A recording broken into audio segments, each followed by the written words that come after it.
तो इसीलिए जरूरी है कि हम शिक्षित हो।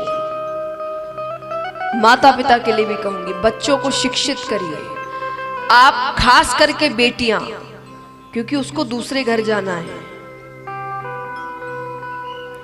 एक बात हमेशा, यहां पर ऐसे शायद ही कोई माँ बाप होंगे जो चाहेंगे कि उनकी बेटियां ससुराल में अन्याय सहे।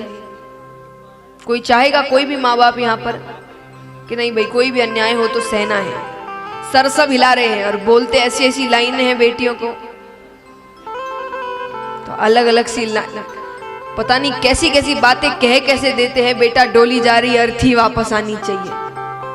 कैसे कह सकते हो ये बात आप?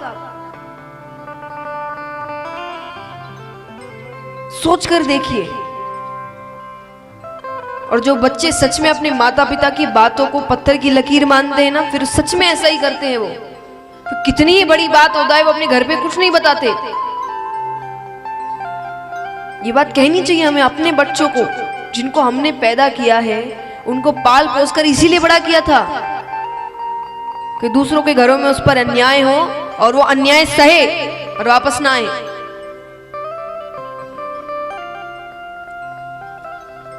एक सच्ची बात आपको बताती हूँ। देखिए, कुछ चीजें हैं जो आजकल खराब भी हो रही है। मैं ये नहीं कहती सब कुछ सही है, कई जगह है रिश्ते जबरदस्ती टूट रहे हैं। लेकिन कहा जाता है कि पहले ज्यादातर रिश्ते इसीलिए टिके हुए थे क्योंकि औरतें घर पर सब कुछ सहती थी, कुछ नहीं कहती थी। आजकल सहती नहीं।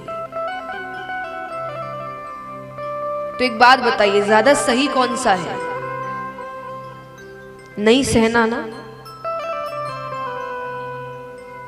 हम कहते हैं आजकल देखो बिल्कुल सहन शक्ति नहीं है, तो क्यों हो? गलत को सहना भी गलत है। भगवान ने कहा है, ये सिर्फ हम नहीं कहते, भगवान कहते अन्याय करने वाला और सहने वाला दोनों ही गलत है। जिसको पता है उस पर अन्याय हो रहा है फिर भी वो चुपचाप सह रहा है, इसका मतलब वो गलत है। गलत के लिए आवाज, अरे भगवान ने अर्जुन को परिवार से झगड़ने को कह दिया था क्योंकि वो गलत थे। इससे बड़ी बात भगवान कह सकते हैं? हम सब ये बातें कहते नहीं सहन शक्ति। भगवान ने अर्जुन को अपने परिवार से लड़ने को कहा था, अपने भाइयों को मारने को कहा था। क्यों? क्योंकि वो गलत थे। तो गलत के आगे आवाज उठाना चाहिए। तो आपकी बेटियां, आपके बच्चे दूसरे घर में अन्याय तभी सहेंगे जब वो अपने पैरों पर खड़े नहीं होंगे, क्योंकि उनको पता है यहां भी किसी पर निर्भर है, वहां भी पिता पर निर्भर ही होना है। तो उनको सुखी रखते हैं ना, क्यों दुखी करे? एक ना एक पर तो निर्भर ही होना है, तो यहीं रहते हैं, छोड़ो। पर जो अपने पैरों पर खड़ी होगी, जो किसी पर निर्भर नहीं होगी, वो अन्याय नहीं सहेगी कि मुझे किसी पर निर्भर नहीं होना है आगे जाकर। तो अपने बच्चों को शिक्षित करिए, ये सीख दीजिए कि बेटा न्याय कहीं नहीं सहना।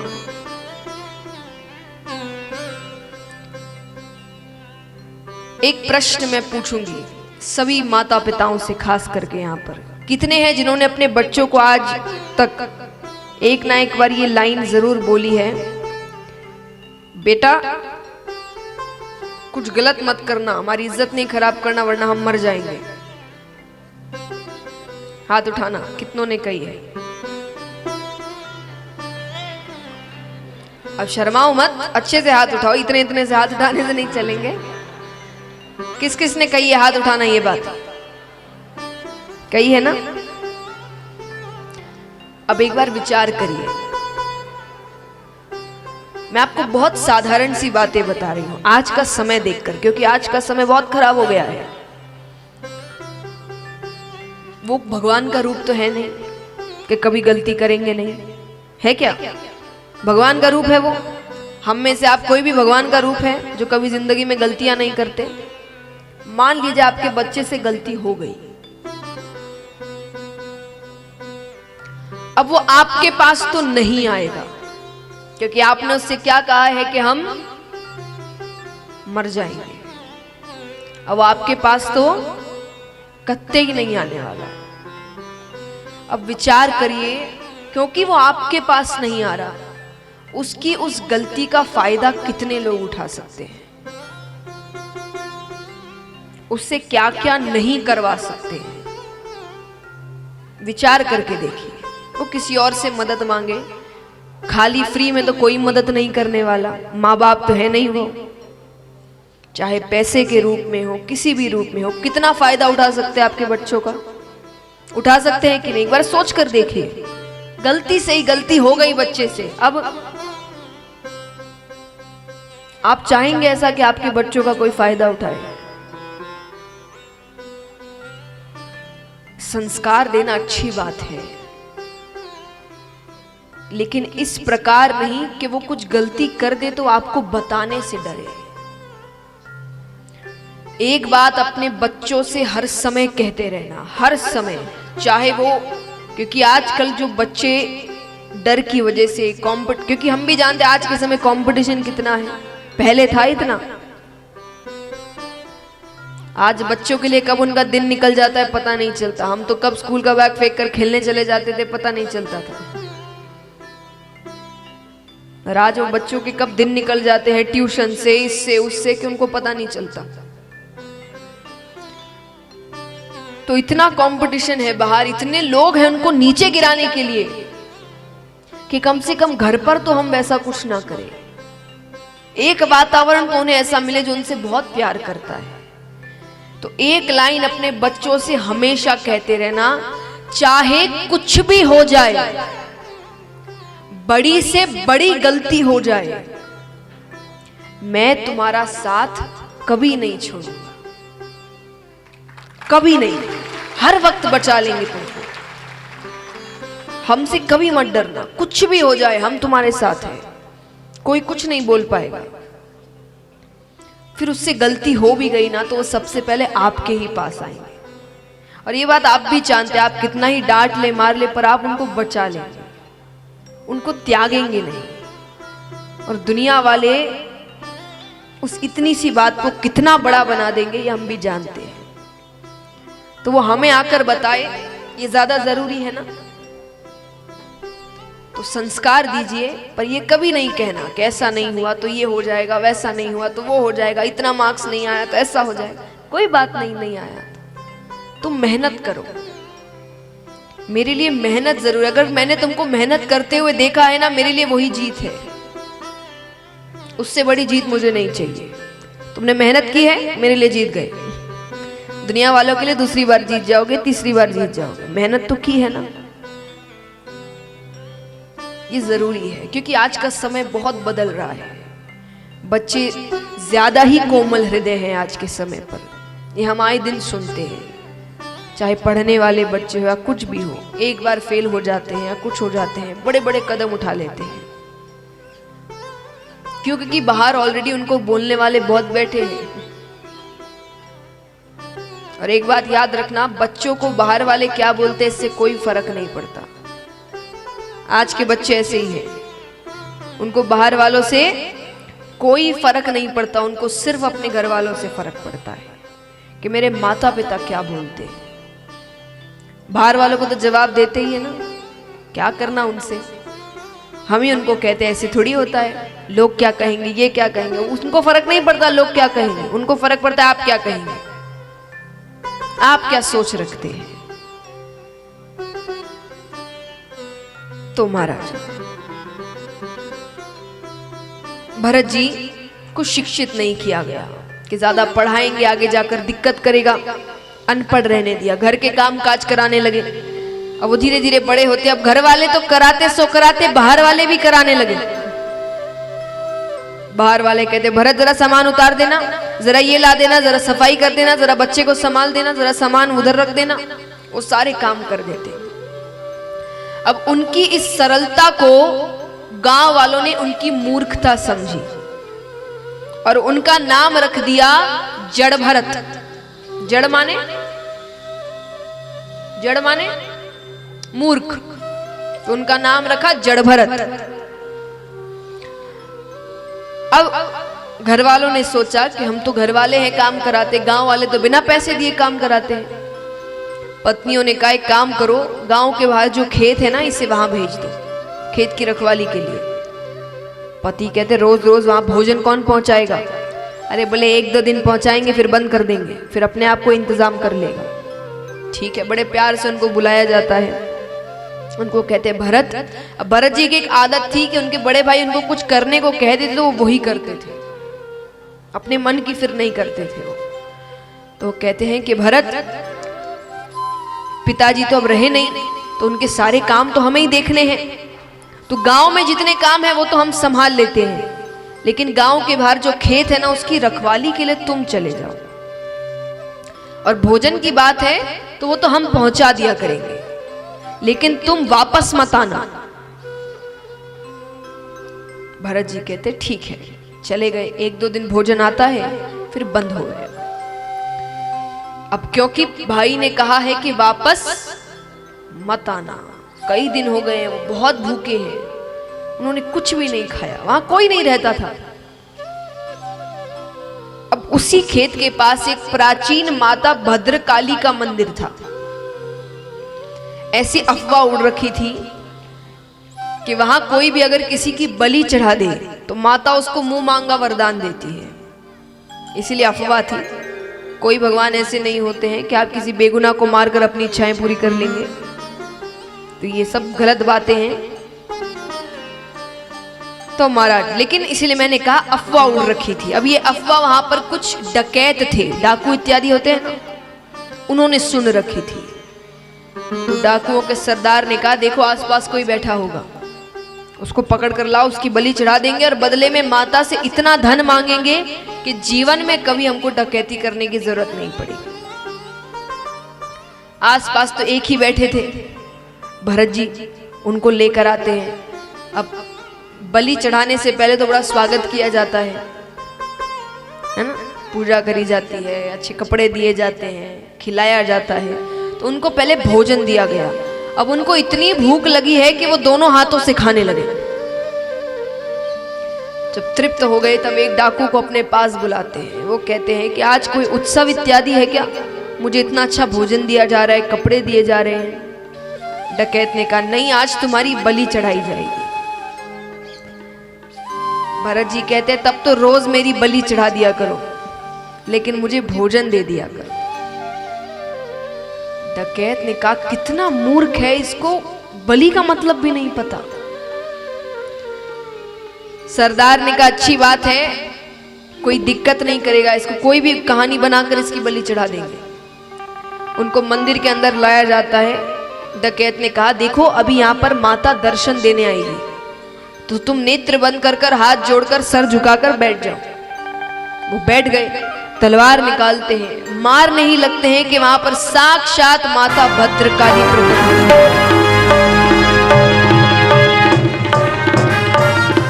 अब वो कोई डकैत माता के भक्त थोड़ी थे, उनको तो धन चाहिए था।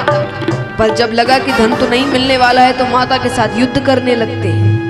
भयंकर युद्ध होता है। आइए, एक स्त्री का, एक औरत का एक ऐसा भी रूप है, माँ काली का रूप दर्शन करते हैं।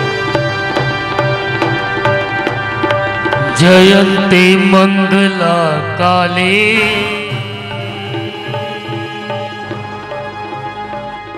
भद्रकाली कपालिनी दुर्गा क्षमा शिवा धात्री स्वाहा स्वधा नमोस्तुते।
जय हो।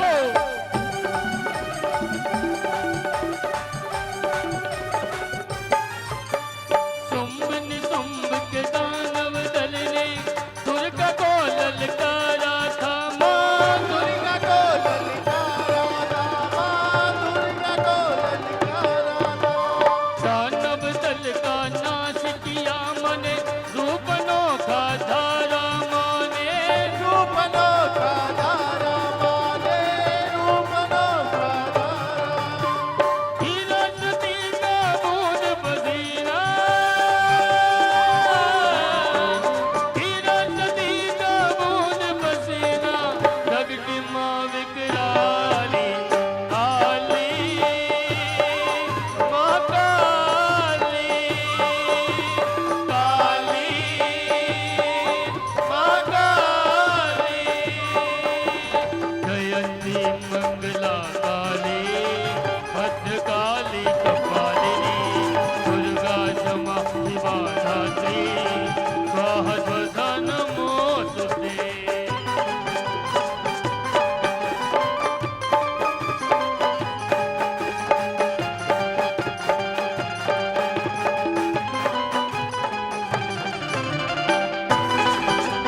बोलिए अम्बे मात की।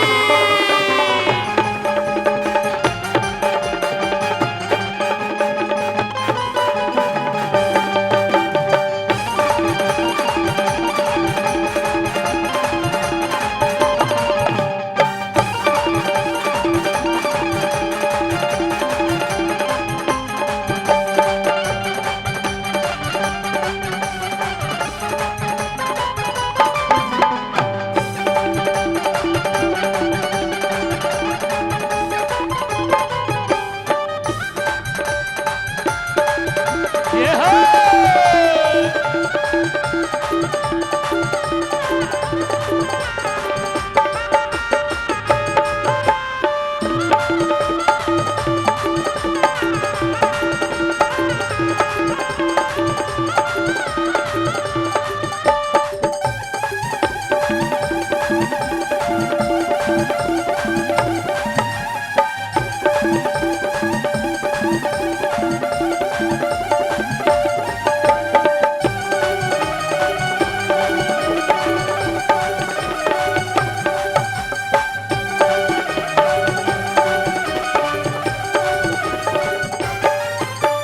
चंड मुंड का मुंड काट कर पहनी मुंडन माला माने, मेरी मुंडल माला माने, मेरी मुंडल माला।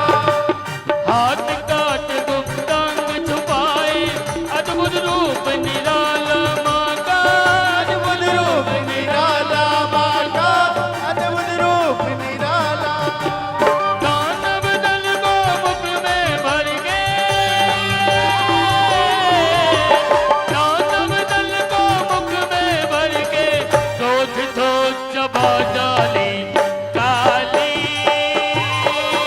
माँ काली काली, माँ काली। जयंती मंगला काली, भद्रकाली कपालिनी, दुर्गा क्षमा शिवा धात्री, स्वाहा स्वधा नमोस्तुते।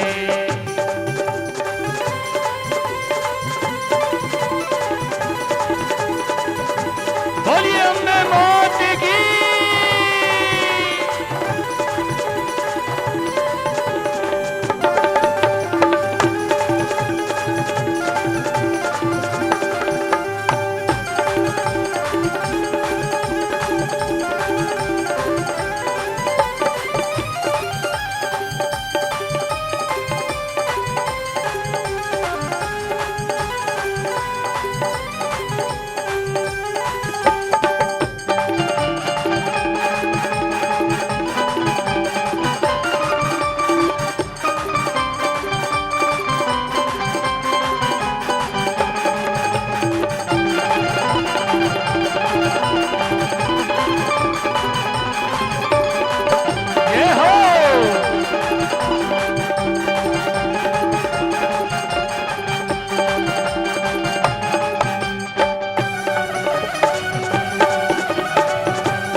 काली महाकाली माँ, जय काली महाकाली माँ, जय काली महाकाली माँ, जय काली महाकाली माँ, जय काली महाकाली।